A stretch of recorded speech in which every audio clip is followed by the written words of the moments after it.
This session brought together electrology and aesthetics, diving into skincare, post-inflammatory hyperpigmentation, and strategies for optimizing client outcomes. So tonight and next week, we've had some special guests, but this week I get to interview Miss Jessica Poole.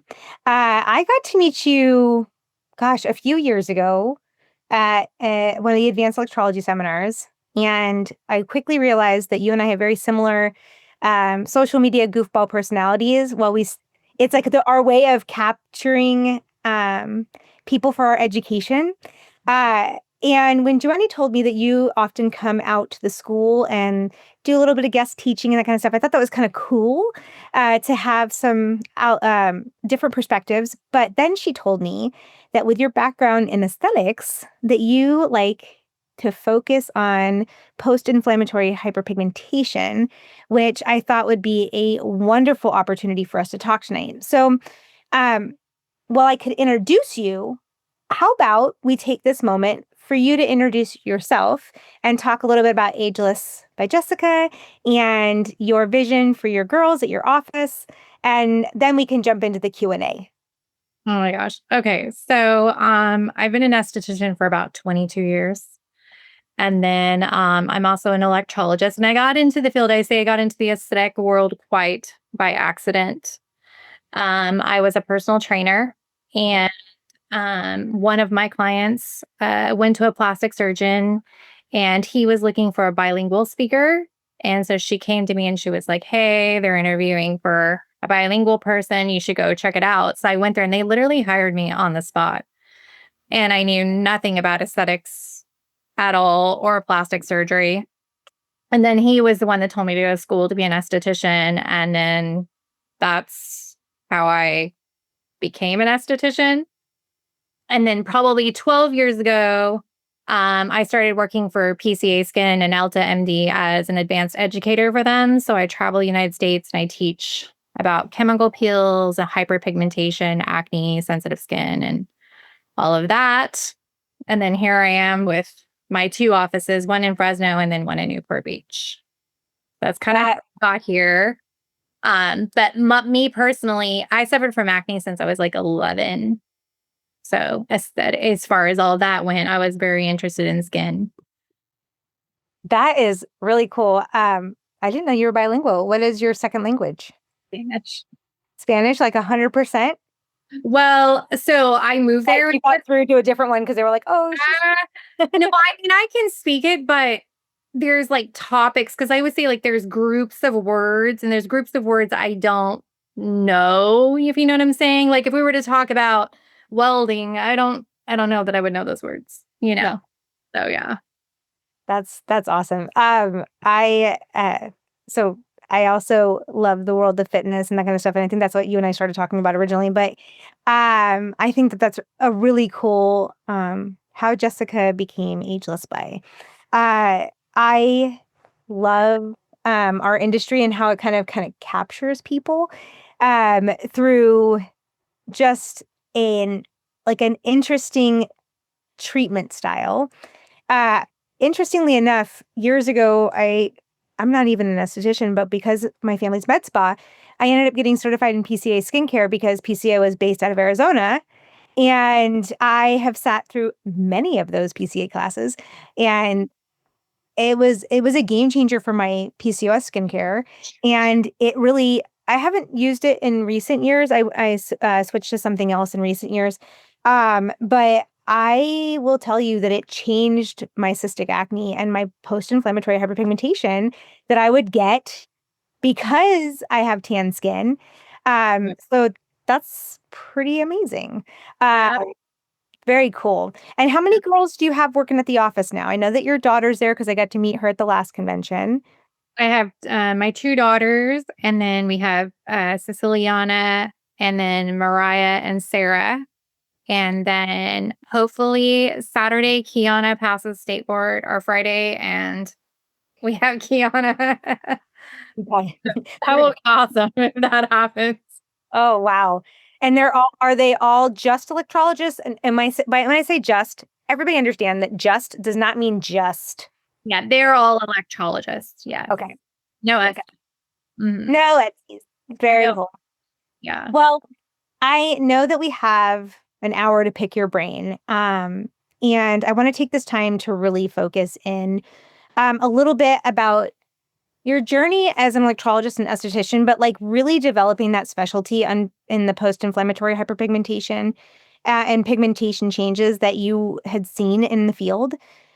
So let's start there. I know how you got to where you are as a technician, but let's talk about like what made you lean in on pigmentation issues. I think primarily for myself, selfishly, it was because I had acne and I had really severe acne since I was 11 and I was on Accutane twice.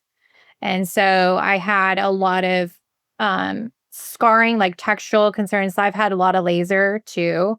But the post inflammatory hyperpigmentation was obviously a real concern for myself. And so, and then obviously, as I became an esthetician and then clients, and then working in the plastic surgery office and anything from hormones to sun damage, or post inflammatory hyperpigmentation. I would say pigmentation is probably the number one concern with most people.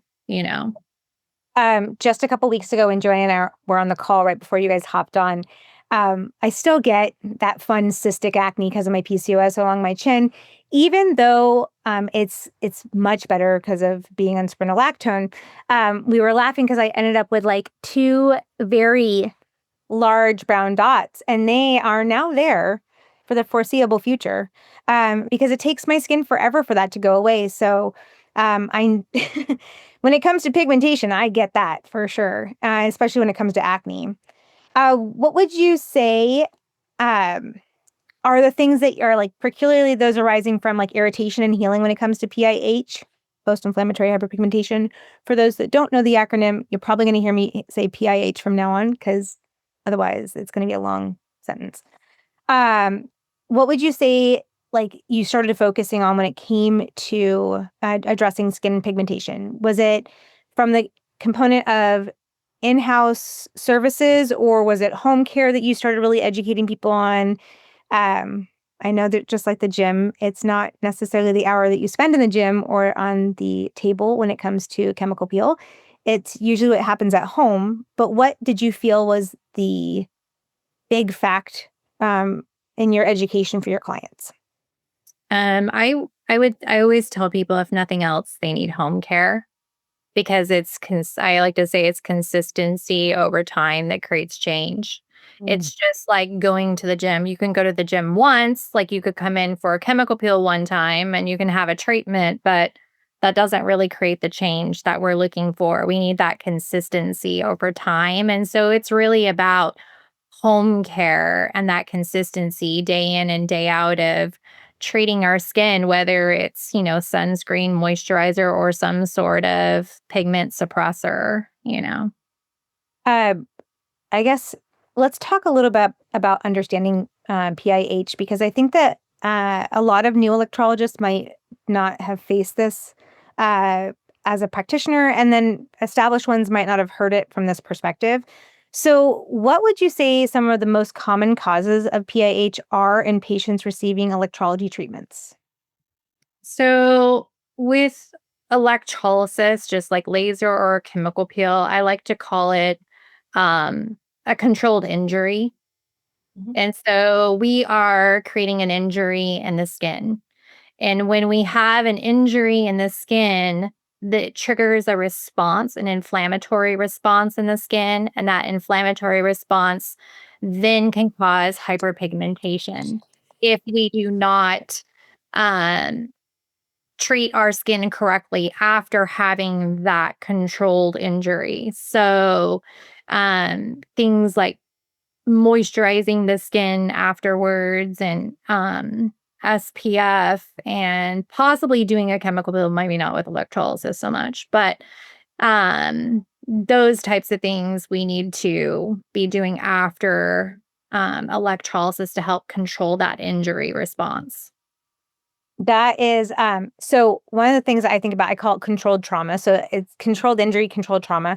Uh, we, I think educating our clients to understand that home care during electrolysis, even if you're not an esthetician, as something as simple as having a gentle cleanser, a moisturizer, and an SPF, I call them the trifecta, right? So like those three items can really change the outcome of clients' skin. Would you say that outside of those three, that if you're not an esthetician, is there anything that people that aren't Etsy's would need to include on top of that? Or would you? Those three. Yeah. Well, I definitely, I will pick two of those for sure. Just side story. The moisturizer, I think number one, because anytime we have controlled injury, we definitely need to moisturize afterward just to help, restore the barrier of the skin and then obviously SPF. But I would say some sort of pigment suppressor, whether my favorite is B3, which is niacinamide. And I would say anywhere between a 4 and a 6%. Obviously, PCA makes one. So I do love that. But I'm sure there's others out there, but you do need a high concentration. Like you don't want to just have a moisturizer that just happens to have niacinamide. You do want something between a 4 and a 6%. Tranexamic acid, licorice root, oh my gosh, my brain is malic, all of those different pigment suppressors. I mean, anything is better than nothing. But I definitely love niacinamide particularly or B3 because it does several things. It suppresses pigment, it restores the barrier of the skin, and it decreases inflammation.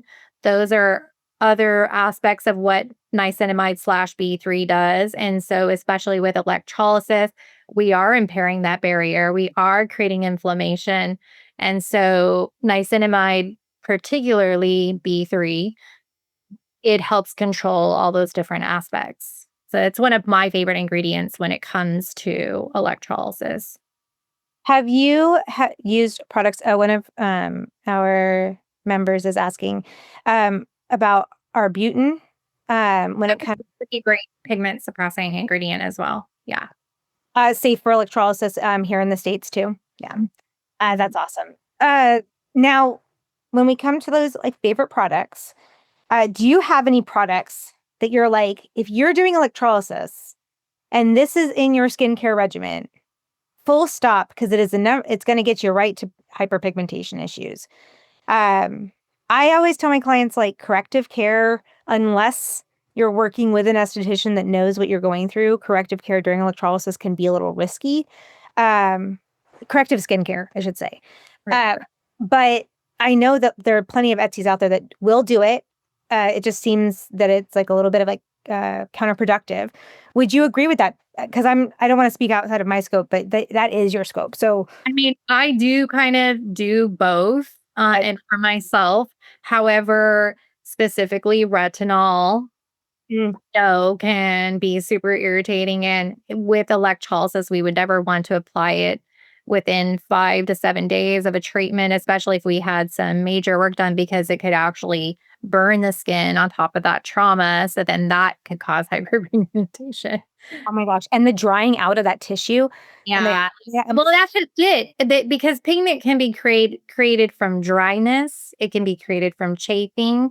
It can be a chemical peel. It could be a laser. It could be the sun. It literally could be anything. So, especially after electrolysis, all that dryness, we would not want to use anything that would be any more irritating or drying that could then cause hyperpigmentation.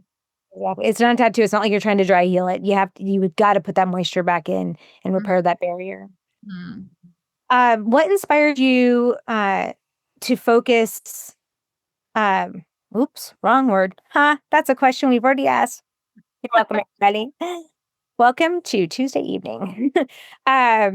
So, can you explain how inflammation during or after treatment causes that pigmentation change? That's the main focus when we're trying to understand. Now we know the initial setup of it, but what's that trigger pigmentation component outside of that? This episode is sponsored by Silhouette Tone, a global leader in electrolysis equipment and aesthetic technology. From advanced epilators to full spa solutions, Silhouette Tone empowers professionals to deliver safe, effective treatments with innovation at every step. Discover their electrolysis equipment and more at silhouettetone.us. I had like brain fog one more time. I was like, That's okay. Don't worry, everybody. This is good. It's not just me, and that's important. So, how would you explain how inflammation during and after treatment triggers that pigmentation change? It's like on a very detailed scale, as if I was coming to you because of my pigmentation issues. Tell me how I can help. I mean, I think if I was telling a client, I would just tell them that anytime we create inflammation, so we're introducing heat. And I use the term heat a lot with my clients so they can understand when we're introducing that heat deep inside, we are creating a burn inside the follicle, technically, right? Mhm. So if we had that inflammation inside and then we are out in the sun, which can irritate that, or we're not applying moisturizer that can then cause more dryness, that inflammation that's already there is just like 10 times more. It's like exacerbated, right? It's like it's enhanced. And so that can cause hyperpigmentation. And hyperpigmentation is created to actually protect the DNA inside our cells. And so when your body thinks it's under attack, it's going to create that pigment to try to protect itself. So if we are not moisturizing, if we're not using our SPF, then we are going to trigger that response and we're going to have hyperpigmentation. And it doesn't even have to be anything that we as electrologists have done, but it could be our clients at home when they're not moisturizing, if they are using their retinol, if they're using an aloe that has alcohol in it or whatever it may be that can cause that extra trauma and Mhm. burn in the skin that would then create the pigment. And then, like, and this is one of those ones that's always kind of hard to like find the best way to ask it, but because I look at you and myself, like you and me, and we obviously are different, two different variations of melanin, but we're both prone to PIH because of our acne. Would you say that there is a specific skin type or condition that makes people more prone to developing PIH over someone?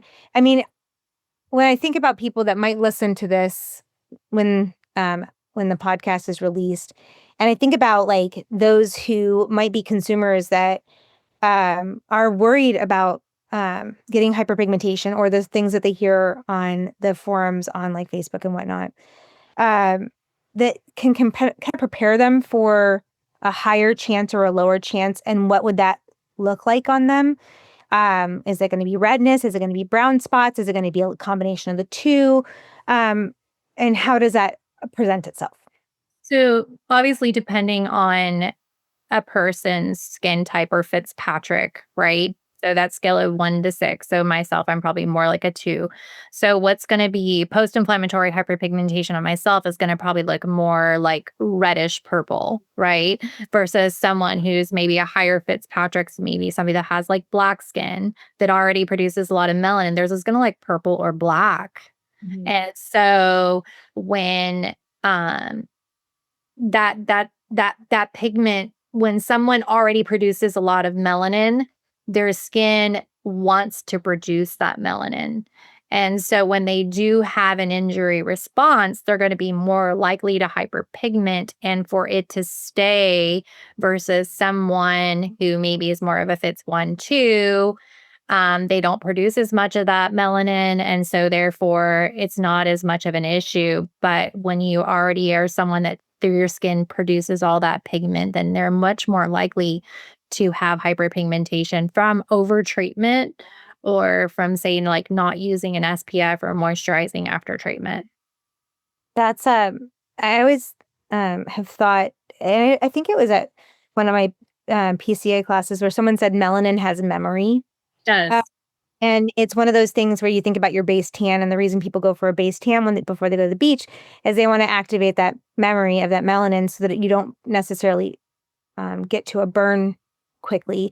you can kind of slowly elevate your active melanin. But within that melanin has memory thing, I also think about when our patients are going through that controlled trauma. One thing that I faced as a patient in electrology was that I would have the same hairs being zapped, and I would have the same 5 polka dots because I did not follow protocol when my mother did my electrolysis. Um, I was a teenager, but it was one of those things where I think about those moments.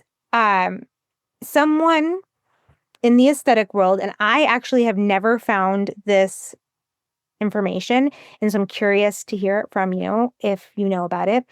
But someone said to me that if you're more like me, like I'm a 4 and I'm a light 4 when I'm like this, and I can get to be a dark 4 on a Fitzpatrick scale, that if I pre-treat my skin, now I have not done this in the adult years, with SPF day and night, that it kind of builds that barrier and helps protect our skin more. The reason I haven't found it online is I really don't know how to type that. So it's more about prepping the skin for trauma, Okay. right? So it's most people have an impaired barrier of some sort typically. So if you start moisturizing and you start using SPF, you kind of prep the skin for the trauma that's going to be coming. And then your skin is already moisturized, it's already been protected. And so you are also, when you're protecting it, you're also decreasing the amount of melanin that is present in the skin, right? Because it does slough off and it fades away. So it's not that active production at that moment because you are protecting it so the skin is not constantly under attack from the sun, right? So that's kind of the idea of it. So yeah, definitely prepping with, moisturizer and SPF before we start treatment, I think, or even a pigment suppressor. I mean, that is part of in our office, that is part of our protocol. It is part of our pre-treat paperwork is that they start using niacinamide, they start with SPF, and they do start with a moisturizer. With the moisturizers and the SPFs that you're using for your patients, are you using a mineral-based SPF or chemical-based SPF? One. And Mhm. moisturizer, is it really dependent on their skin type to begin with, or are you utilizing a certain style of moisturization? Give me 1 second because one of my lights went out and I don't want to go dark. Oh, no worries. And if anybody has questions and they want to put it in the chat, I can definitely throw. Like, I don't want it to go dark on you. Um, okay. So the question was, On SPF, are we going chemical or mineral for your analysis yep. patient? Yep. So we do have both in our office. We have chemical and we do have mineral. Typically, I would say that if someone is having electrolysis, they probably need a mineral based SPF versus a chemical so that we are not absorbing all of that heat versus reflecting it out with a mineral base. And typically that's another thing when someone tells me that because that happens too, people are like, "Oh, I can't use SPF because I'm sensitive to it." Mhm. They're typically sensitive to a chemical SPF. Typically, when it's a mineral SPF, there are no issues with SPF because usually it has something to do with the chemicals and the heat that they are having some sort of reaction. So, and then moisturizer, I mean, for me, really kind of if we're talking texture or heaviness, if that's the question, is really about the person's skin. So if they're already super dry, then they probably really need a really heavy moisturizer. And if there's somebody that's maybe more oily, we probably just need something that's more light, not quite as heavy. So I tend to choose according to their skin type, but then also there is a aspect of it where people have a specific like when it comes to moisturizer. They either like heavy ones, they don't like them to be heavy, they like them to be more sheer, or maybe they like them to be balmy. And so I also do sell them according to texture opinions with the clients. But obviously, if someone is super, super dry, I'm going to push something and when I say heavier, definitely something that has more of an occlusive effect. Okay. So, and I'm gonna kind of like step in on this moment. So, like, Anita was saying that like mineral-based SPF has a white cast and it's usually thick and not nice on darker skin. I will say that here in the States, we have a company that I had to switch off to myself because I was a sensitive skin person when it came to a chemical SPF, and I went to a mineral base and I was tan at the time. So I had to go and find a bazillion different ones, and I settled with Aven Thermal. They are out of France, and they are a zinc and thermal spring water based brand. And they have one called Solaris that is tinted in like three different variations. They have a very, very dark one. I still see a slight white cast when you first put it on, but it does absorb a bit. And so that's like and I just tell people to kind of like, if they powder correct, if it's kind of looking a little too much of a white cast, I go with their medium tone when I do use the tinted one, and I only use the tinted one when I have to talk to you guys in public, like in person, because COVID hit, and Jessica, you're probably gonna laugh so hard at this. I was a everyday makeup wearing, lipstick wearing, eyeliner, not eyeliner, mascara, and then all of a sudden, all I had to do was wear my eyes, and so I stopped wearing foundations. But I switched to their Solaris mineral based. It's like a 50. It's very liquidy, and it does not do the cast at all for me. And I was the person that was like overly looking at that. And I know it's not the only one, but I definitely want you to know that, like, because you're One of my favorites is PCA and LTMD. Probably gonna yeah. kill. But PCA does have one called Sheer Tint, and then LTMD has a lot of mineral-based SPFs as well. But one of my favorites is from Skin Better. Oh yeah. It's called Tone Smart, and so it literally adjusts to your skin tone. And and it's only one shade, and I tell everybody when you first put it on, you are gonna have that moment of like, "Oh my gosh, OMG, what did I just put on my face?" Because it looks super scary. But then it just kind of melts and it fades into like every skin tone. I'm gonna put, because one of the girls was asking about the brand. Hold on a second here, that I was just talking about, but I can do the same thing for the one that you just talked about as well. So if you type it in the chat, that's one way to do it. And if not, then you can send it to me in the text message and I can send it over if you're like, I have no idea what you're talking about. So first, that's this one. She's like, absolutely not. We will be using text message. So, and this is just like one of And the it's called, hold on, and I'll tell you, it's called Tone Smart. So, there we go. It's so funny. And I will, just so everybody knows, I will do my best to remember to put this in the show notes, because let's face facts here. I have a bad memory once I get off this call to remember that kind of stuff. So I am making a note as we go about this so that you have this. Okay, so there's the other one. And then one of my Zappings that I couldn't heard the third prep SPF moisturizer and a gentle cleanser is what I use. But what would you do? Like, what cleanser is your favorite during electrolysis, so that we can keep that skin hydrated and healthy? So I use one from PCA called Facial Wash. It has a little bit of lactic, and I think when people think acids, they think lactic acid. They think, oh my gosh, like we can't use that. But lactic acid is actually moisturizing. Mm. So I do love the lactic acid facial wash, and it's just called Facial Wash from PCA. But one of my favorite ones to sell to electrolysis clients is something called Daily Exfoliant from PCA.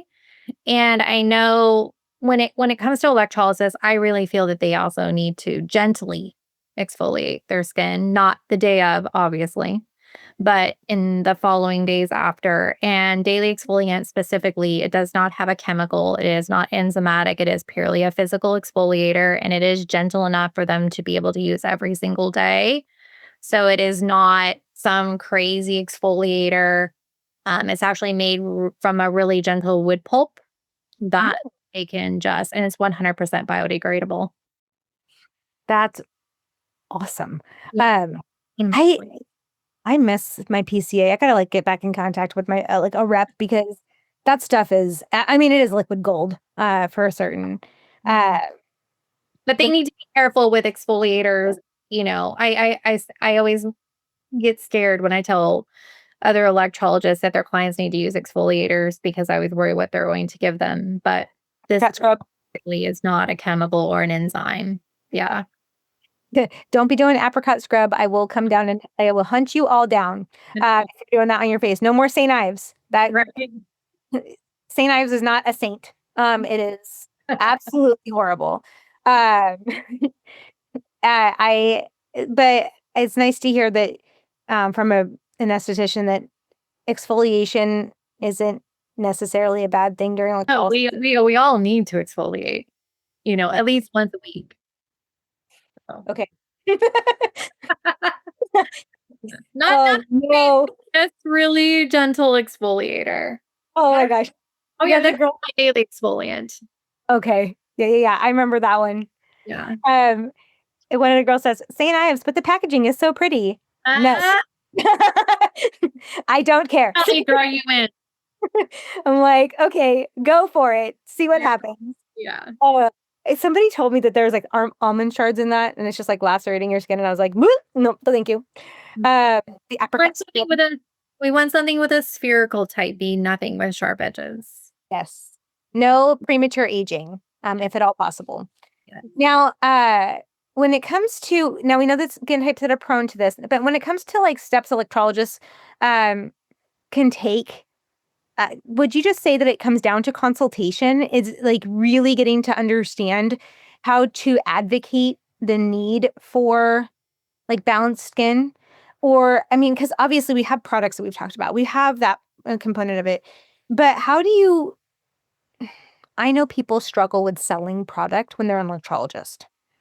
I also know that if I don't sell it to you, you're going to go to the store and pick out something off the shelf with pretty packaging.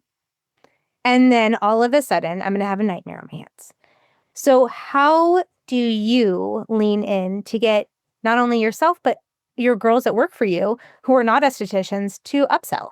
And in a positive way, not necessarily, I'm not saying like when a client listens to this later, we have to take care of your skin. Well, I definitely think that people need to hear things or read them multiple times. And so we do have it in our paperwork for pre-treating, something they sign before they ever start treatment. But, we know how much people read. So, whether they actually read it or not is here or there. And then my daughter, she made us a digital consultation book. And so we do have our products built into our consultation slides. And so that we can talk about the things that we do recommend. And then we obviously always, ask them if they are interested in purchasing the daily care products that we recommend for electrolysis. And the truth of the matter is, I always tell people when you're selling products that they can only say no. Mhm. I know we're all scared to hear that word, but they can only say no. And if not, they will go home and they will think about it. People often come back and they purchase it.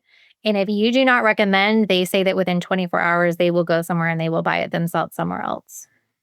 So if you're not recommending, they will go look for something somewhere else. And it's probably something you don't want them to be using. Oh my gosh. And they're going to go online and they're going to say, like, my electrologist didn't say what I should be doing before and after, right?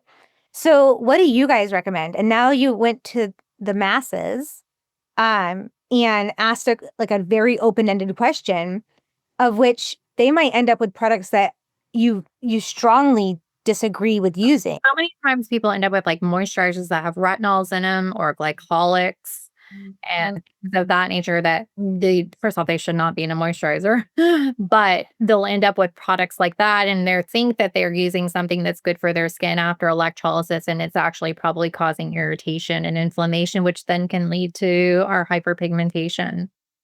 I mean, stuff like as simple as people going after electrolysis and putting, what is this? The skin barrier after, not Desitin, but the ointment.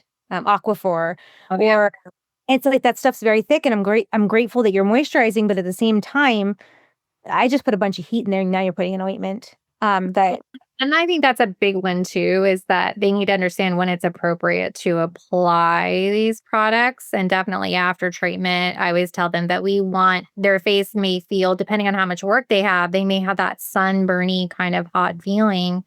And we need to wait for that to completely dissipate before we apply our moisturizer. That might be tonight, it might be tomorrow. Whatever that is the time that we need to wait before we are applying moisturizer, because if not, we are sealing in all that heat, which can then just create more trauma. Oh, yeah. When I was a high schooler, I had dropped a curling iron on my chest as I was flat ironing my hair.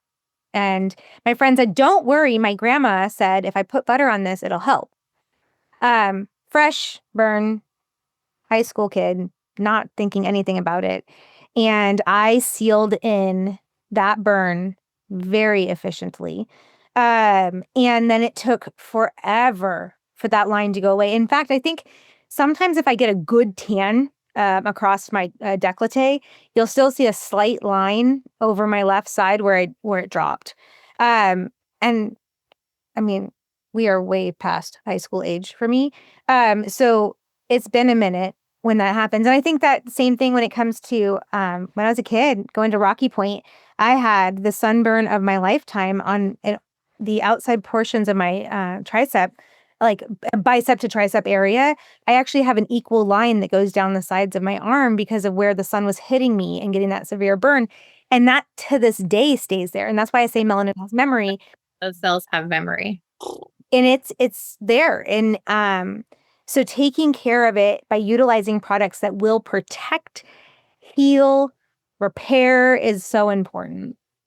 If someone already suffers from hyperpigmentation, so let's just say maybe melasma, Oof, okay. they are working on their face, they definitely even more so need to really make sure that they are moisturizing and protecting afterwards.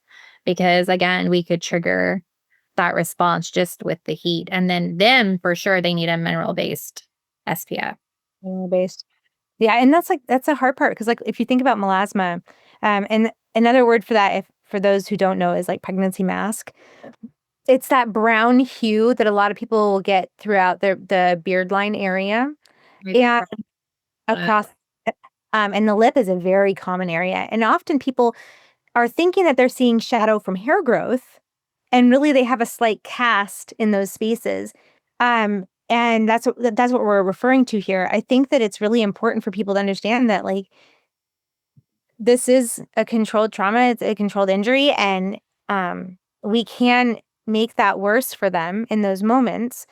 Um, do you find that like a melasma-based patient or someone that has like rosacea, for example, like that just that reddening in that area, post-treatment about like ice and that kind of stuff, is there anything that that an electrologist could be helping send them home with in those spaces? Or is it pretty much like the product itself is doing the work, not necessarily the cooling of it?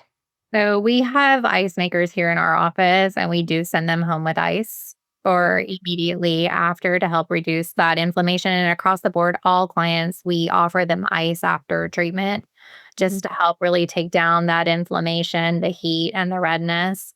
But for sure, I would definitely offer them ice, or even, when they're home, ice globes. Those are really hot and trendy right now. Something that can be washed. Yeah. Yeah. Point. It's free. And then, used again later if they needed to. When someone does have that for home care, what would you say is the best way to cleanse those? I would just, you could even take your facial wash if you wanted to and wash them off. Or, I mean, if you had to, your dish soap, but I don't really love dish soap. But, I would say like a facial wash for sure. I forgot my SPF, not my SPF, my wash when I went to Phoenix this last week. And then I went down my family's practice and I was like, I gotta get washed, right? I use the hotel shampoo. I know this is why I'm an electrologist, not an esthetician, because I cannot be trusted. I'm like, it's soapy. Let's go. I don't know if I could do that. It was a little The anxiety.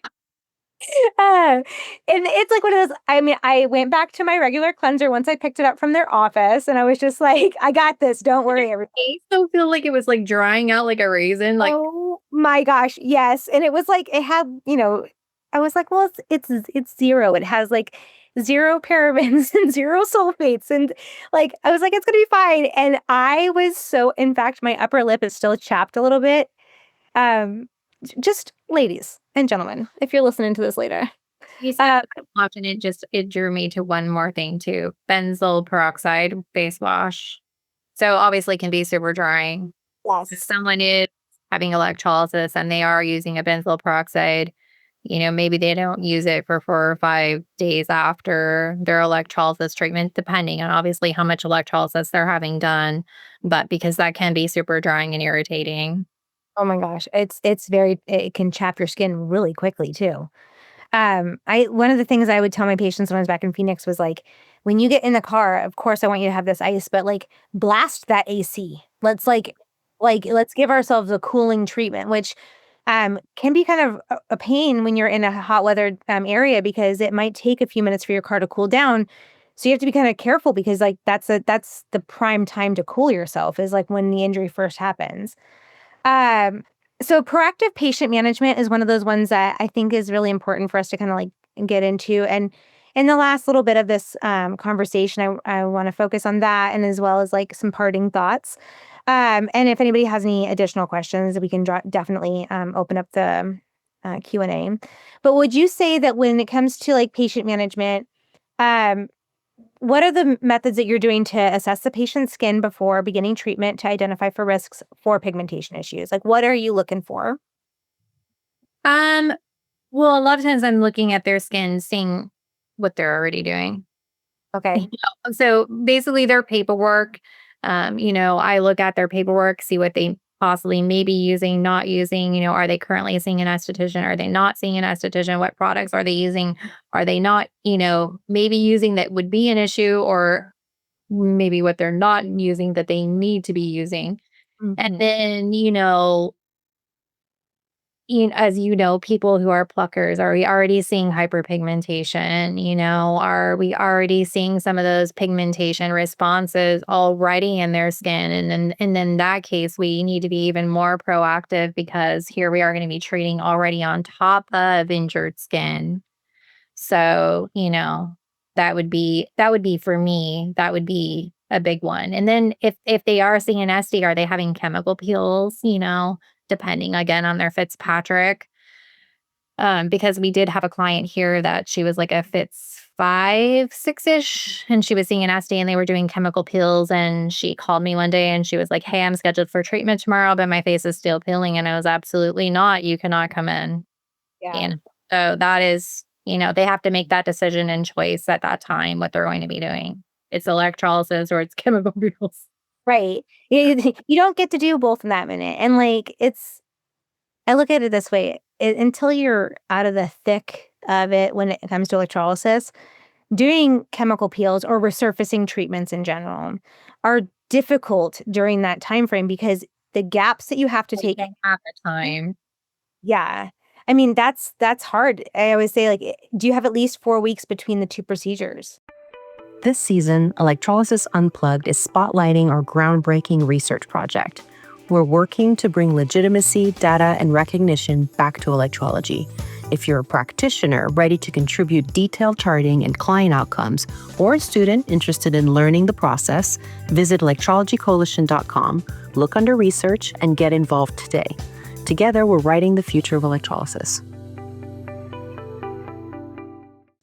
And that And I think one too thing is like just so that we are clear here, like sometimes people will say, "Oh, well, I get chemical peels on my face, but you're going to be doing my underarms. Is that an issue?" Like, no, obviously not. Those are the questions you get. So yeah, I mean, if it's a completely different area, we don't care. But face specifically, or maybe back even. Some people get back facials and peels. I definitely what I tell my patients, like, if it's a chemical peel and it's a different area, no big deal. But when we activate the melanin through sun exposure, your skin is the largest organ, right? And so you're activating that melanin everywhere, which is why you can get hyperpigmentation on your arm or underarm when you might have only had your face out and got burnt there. It's just because your body kind of like pulls it up. So just to protect themselves, like if it's exposed skin, even if it's a dusting of a small like spray SPF, I feel like that's the bare minimum that we could be doing in those spaces. For sure. Usually it's the adjacent areas that are problematic in that, not necessarily like such big differences. I think people do a lot of touching of their face and areas, and then that can cause inflammation. You know, I was like, keep your hands off, keep your hands off, keep your hands off, don't touch. Oh yeah.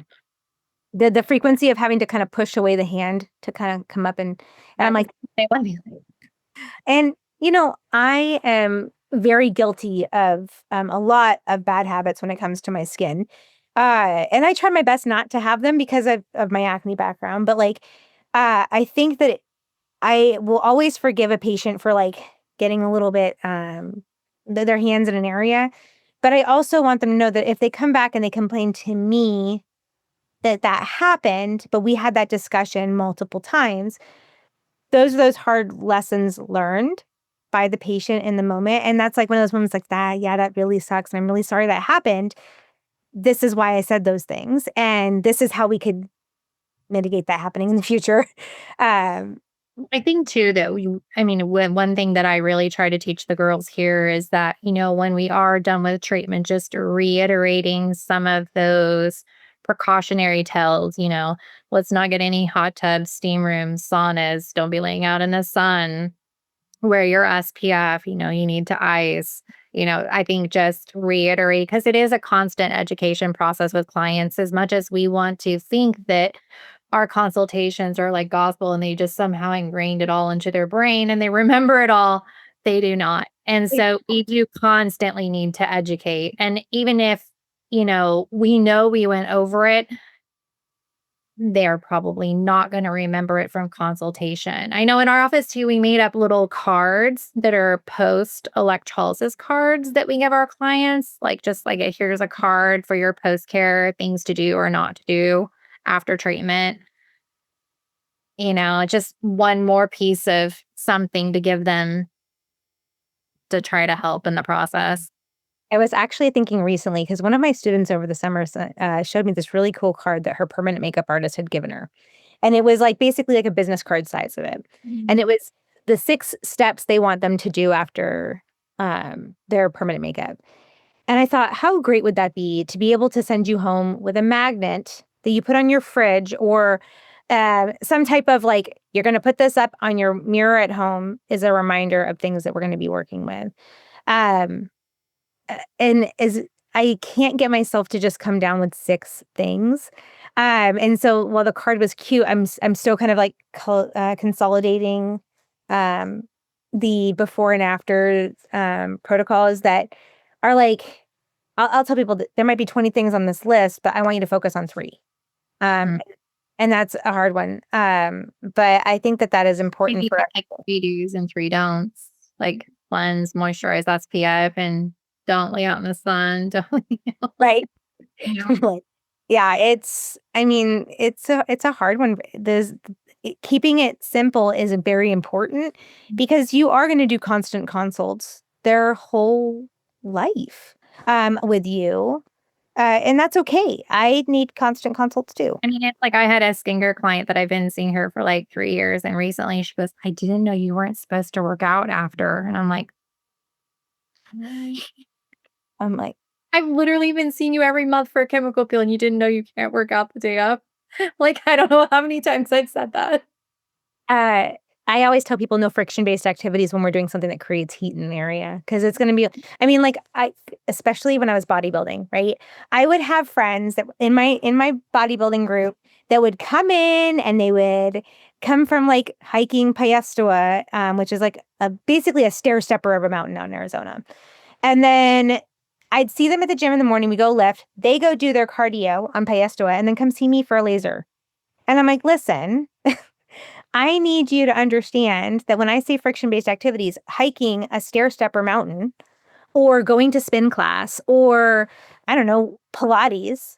Hot yoga here is a big thing. Hot yoga, yes. I'm like it's hard on the areas that I'm working, and if you're getting all sweaty and they're like, "But it's just laser." It's in those moments, and it's like, "Just laser. I'm using a class 4 medical device on you that is regulated heavily, and these are my basic protocols." And years ago, I had a good friend of mine that, I accidentally overtreated because they just didn't, I didn't recognize how much sun they had, and they didn't recognize that the sun was more than what they'd had in the past, and it was like this mutual problem where, I mean, eventually we came to a point where we were able to correct it as much as possible, but nobody wants to see that happen to somebody, and the freckling that you can get with electrolysis on those hyperpigmented spots, PIH takes a A long long time. time. It could be years. Yeah. I mean, I definitely the only hyperpigmentation I've gotten that's, like, not technically PIH, it was um, that wasn't PIH was across my forehead as a kid. Just getting, like, my laser done across my forehead and ended up with cheetah's print, and it took a lot of work to get it off there. I did. I mean, I don't even have, like, the memory Does portion of that it. end now? Because I was gonna say we do maybe microneedle it to kind of break it up. Oh, yeah. No, no, no, it doesn't show up now, thankfully, because it was very much like a line across my forehead of spots where we were trying to detach my eyebrows from my hairline.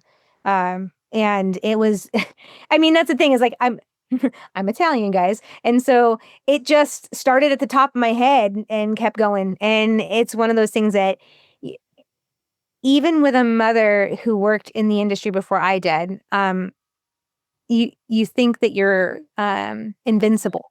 And Mhm. you're just not. Not gonna happen to me. Did it? Oh, no, no, sorry. And that's what people think, it's not gonna happen to me.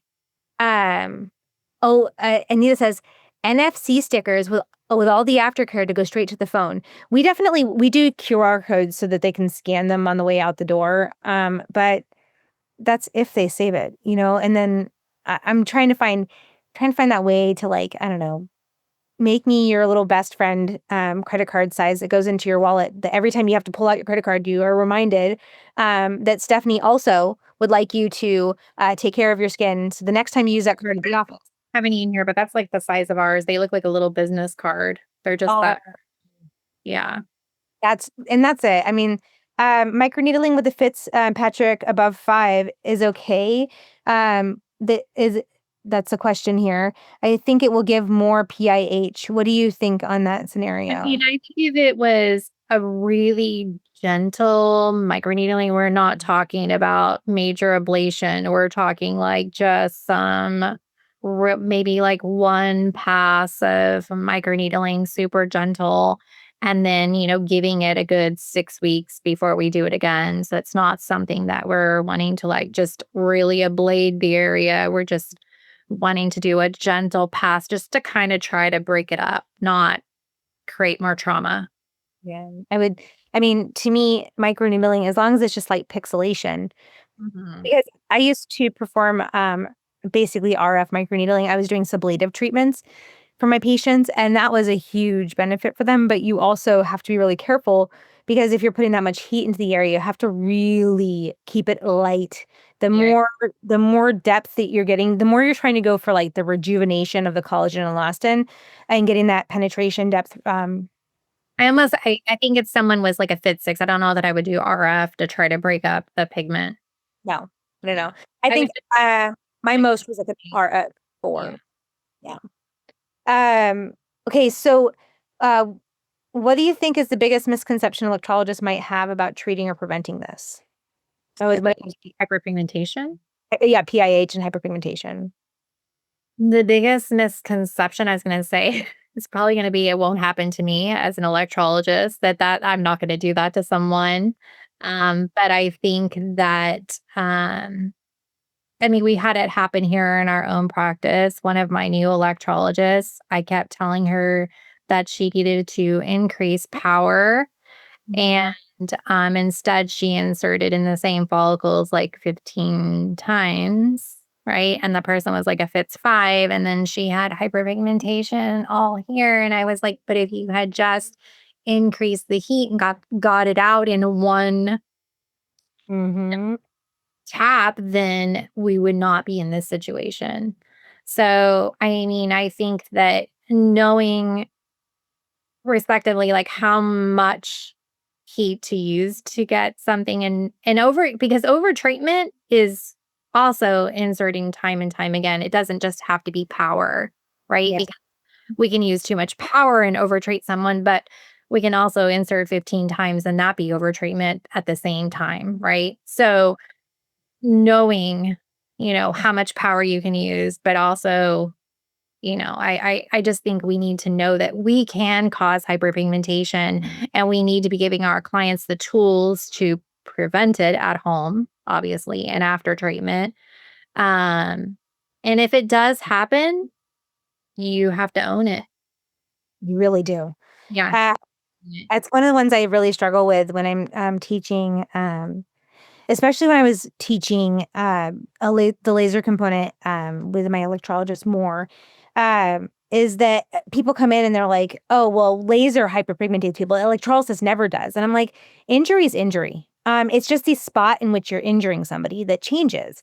And if you're not allowing for thermal relaxation time to occur, you're just building that heat up in that tissue, and it takes a long time to dissipate so that skin can recover. So if you hit, even if I was at, and I'm going to use just, we're thinking on a scale of 1 to 100, okay? We're not going off of real levels here, okay? Just understand I'm saying percentages. If you hit the same hair at 10%, 10 times to get to 100, or you hit the hair at 100 one time, it is still at 100, but the problem is by building it over time, you just don't know when you have given just enough. And often people go, and I say 1 to 100, they focus on the intensity of the machine and not so much the timing, right? They're like, I'm going to get this to 100, but I'm going to do it really fast. And some skin doesn't handle that well. I mean, as you guys know, I do a lot of multi-needle in my practice, and that's one of those things that some people handle currents differently, and their skin does as well, and that's important to think about. Before we leave tonight, and I really want to say thank you for being here tonight because I know that Joanie left us for overseas for the week. So thank you for that. I want to say if you could give outside of don't think that you can't do something, and like on that advice, what would be the next piece of advice you'd give electrologists wanting to improve their patient outcome on like on hyperpigmentation or hypopigmentation, because that's also a very key component here. So what we would what was What's the big piece of advice, your takeaway from today?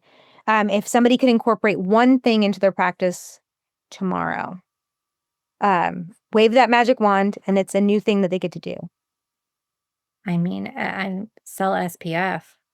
Sell SPF? Okay, got it. I mean, seriously, protecting that skin after treatment is going to be everything. So I definitely selling SPF. And I mean, secondly, I would say give them ice and sell moisturizer. I mean, moisturizer, SPF, ice. I mean, nothing crazy, but just that really calming, soothing aftercare, nothing that's going to create more trauma in the skin.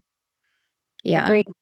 Agreed. It doesn't, I mean, I have this like dream of mine that like one day I'll have like all this ample time. I'll go back to school for aesthetics and stop treating my skin the way I do it. But I think that there is something to be said for you don't have to be an esthetician to understand how to healthily take care of your client's skin and advocate for that. And I think keeping it simple with basic products, SPF and moisturizer being two of the most simple things. You can get ice a lot of places. It's ice makers on Amazon for like $50. I know they're so good too, for many reasons. But yeah, I mean, keeping it simple like that, I think is a very important factor. So Yeah. It definitely, SPF would be my number one across the board. Across the board. Well, my dear, until we bug you for another moment next time, I want to say thank you one more time. Everybody, if you want to drop that in the chat and say the same, that's awesome. But we really appreciate you dedicating an hour to um, our members and people who want to get better at being kick butt zappers. So thank you for being here. Oh, thank you for having me. It is very awesome to have you here. All right, everybody. Until next week. Next week's going to be an early one as well. So 4:30 p.m. Pacific Standard Time for the live class. I will get this uploaded as soon as I can.